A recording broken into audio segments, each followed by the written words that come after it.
अजीज़ तलबा, थ्योरम को शुरू करने से पहले कुछ डिफिनेशन समझाना बहुत ज़रूरी है, जिसमें सबसे पहले डिफिनेशन हमारे पास है सर्कल की। The set of point which is equidistant from a fix point. ऐसे पॉइंट का सेट जो कि एक फ़िक्स पॉइंट से बराबर फासले पर मौजूद हो, तो ऐसे पॉइंट का सेट हमारे पास सर्कल कहलाता है। इसके अलावा हमारे पास non collinear points that does not lies on a same line. ऐसे पॉइंट जो कि एक लाइन पर मौजूद ना हो, तो वो हमारे पास नॉन कोलिनियर पॉइंट्स कहलाते हैं। इसके अलावा इसमें परपेंडिकुलर बाइसेक्टर की डेफिनेशन यूज़ होती है। तो ऐसे लाइन जो कि दूसरी लाइन के साथ 90 का एंगल भी बनाए और उसको दो इक्वल पार्ट में डिवाइड भी करें, तो ऐसी लाइन को हम परपेंडिकुलर बाइसेक्टर्स कहते हैं। A line which makes a right angle to another line and divide it into two equal parts is known as a perpendicular bisector. इसके अलावा इसमें SAS पास्टुलेट यूज होता है। इट मीन्स दो साइड और उनका इंक्लूडेड एंगल। तो आइए अजीज तलबा देखते हैं कि 9.1 थ्योरम को हम कैसे प्रूफ करते हैं। अजीज तलबा, 9.1 थ्योरम की स्टेटमेंट है हमारे पास, one and only one circle can pass through three non collinear points. तो इसका हमारे पास हाइपोथेसिस ये है कि हमारे पास तीन नॉन कोलिनियर पॉइंट्स हैं और इनकी कंक्लूजन हम ये निकालनी है कि इसमें इन तीनों पॉइंट में से सिर्फ और सिर्फ एक सर्कल होता हुआ गुजरता है। तो हाइपोथेसिस जो कि हम गिवन में लिखते हैं, तो हम तीन पॉइंट्स ले लेते हैं, A, B and C are three non collinear points. तो हम तीन पॉइंट्स ले लेते हैं, ए, बी एंड सी। अब इसकी कंक्लूजन हमने क्या निकालनी है, क्योंकि कलर हम यूज़ कर रहे हैं तो इसके मुताबिक हम कंक्लूजन भी इसकी लिखाएं कि one and only one circle can pass through the points A, B and C. तो हमने सर्कल बनाया हुआ है कि इसमें से हम एक ही सर्कल होता हुआ गुजरता है।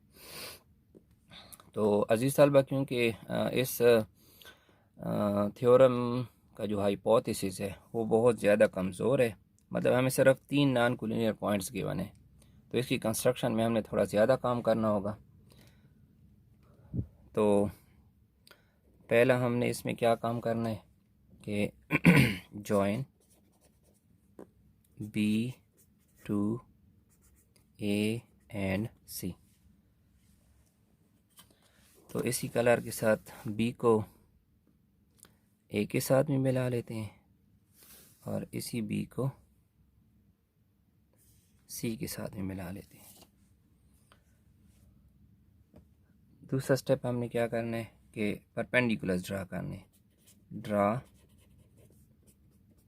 X D perpendicular to A B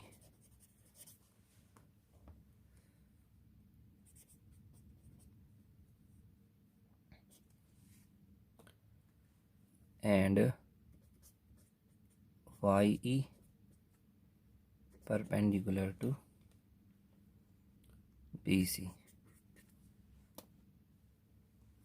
which intersects at O। तो हम परपेंडिकुलर्स बना लेते हैं, कंपास के साथ हाफ खोलें, हाफ से ज़्यादा खोलें, एक तरफ अर्क लगाएं, इस तरह दूसरी तरफ भी अर्क लगाएं, फिर ए पर रखें,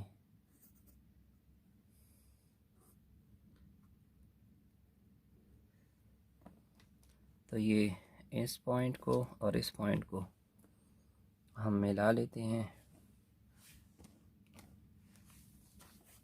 रूलर के साथ।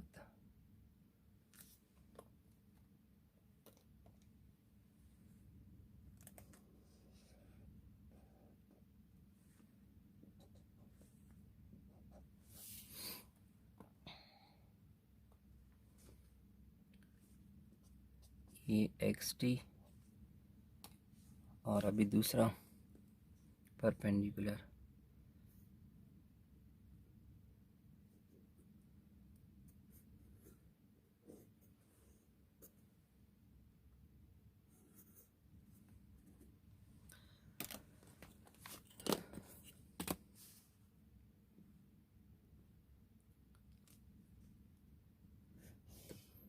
ये हमारे पास अजीज तलबा दूसरा परपेंडिकुलर हो गया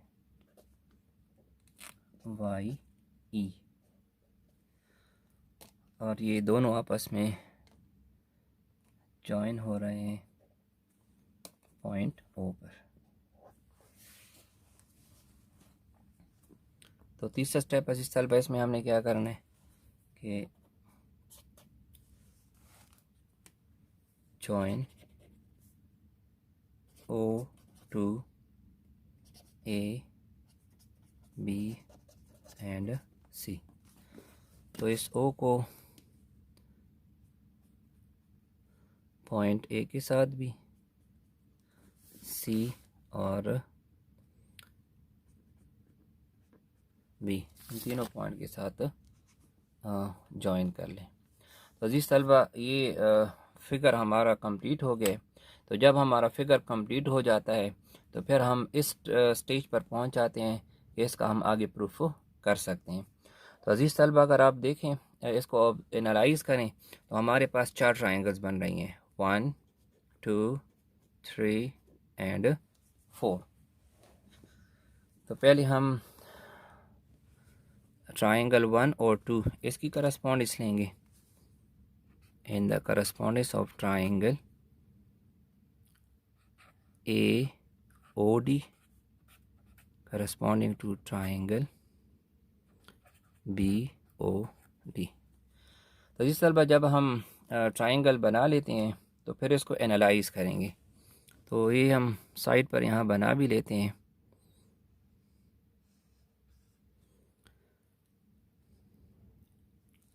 ये हमारे पास पॉइंट है DAO।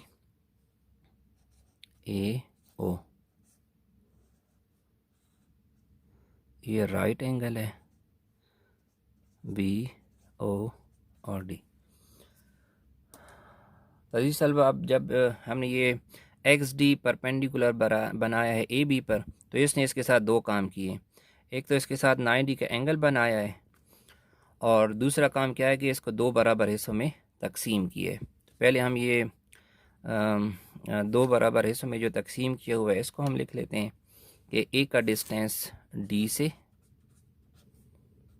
ये बराबर होगा B का डिस्टेंस D से। इसके बाद हम तो इसकी रीज़न कि D is a mid point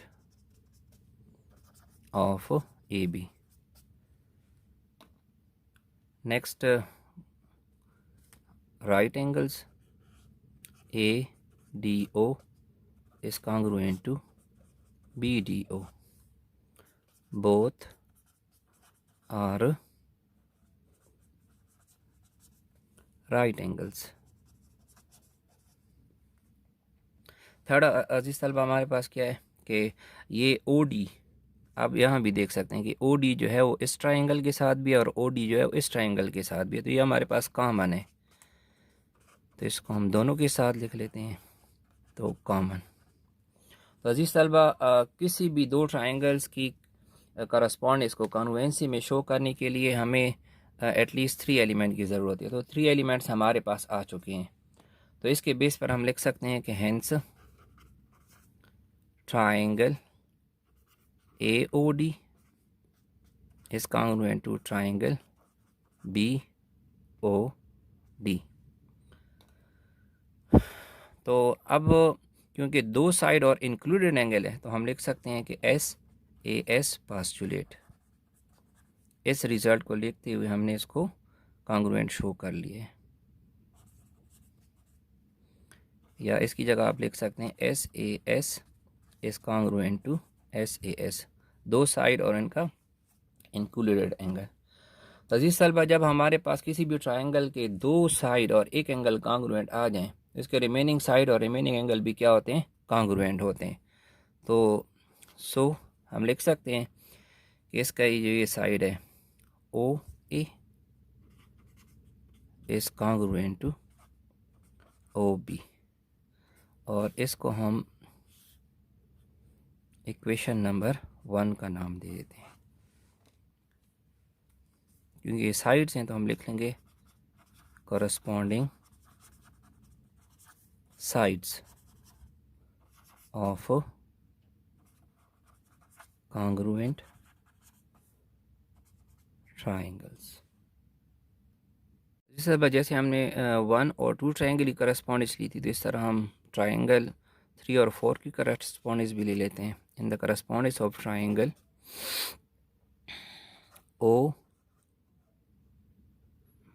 OBE is corresponding to triangle OCE।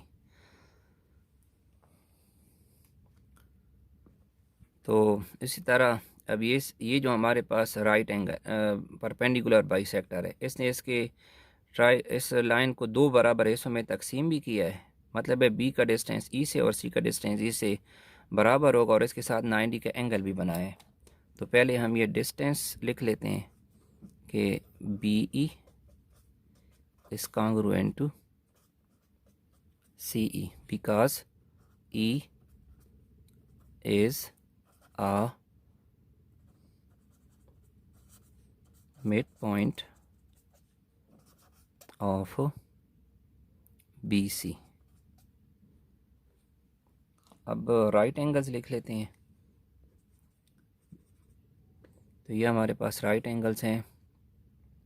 Angle E पर बन रहा है तो ई को दरमियान में रखेंगे, BEO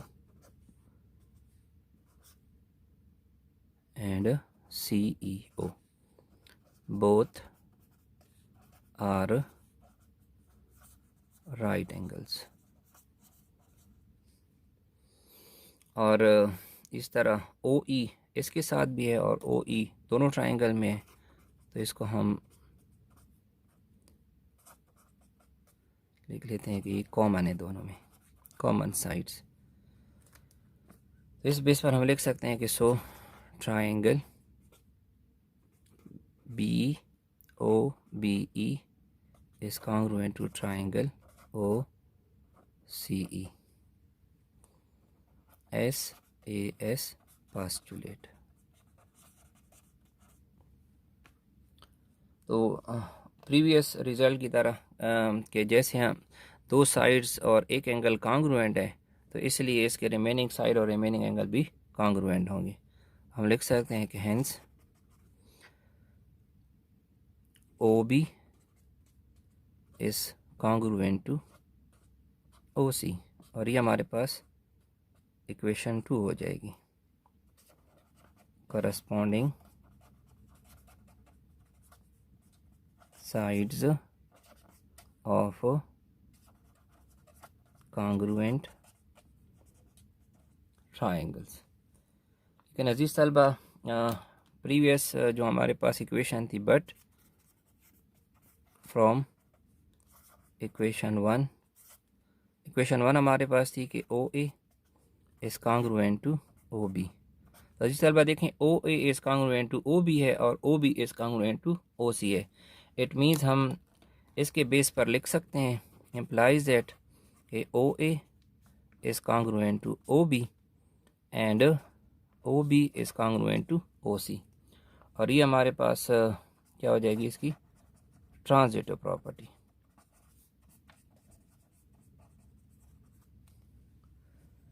इस लाइन को हम थोड़ा बढ़ा देते हैं।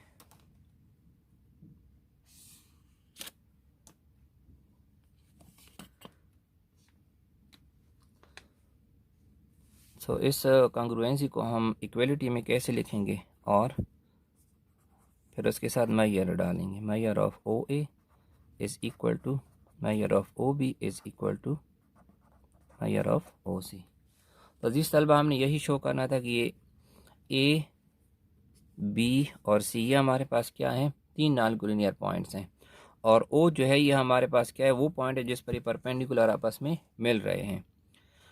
और ये फिक्स पॉइंट था, और सर्कल की डेफिनेशन भी यही है कि अ सेट ऑफ पॉइंट, अब ए बी सी ये सेट ऑफ पॉइंट है और ये फिक्स पॉइंट से क्या है, बराबर फासले पर मौजूद हैं, और ये हमारा रिक्वायर्ड प्रूफ था, हैंस प्रूफ्ड।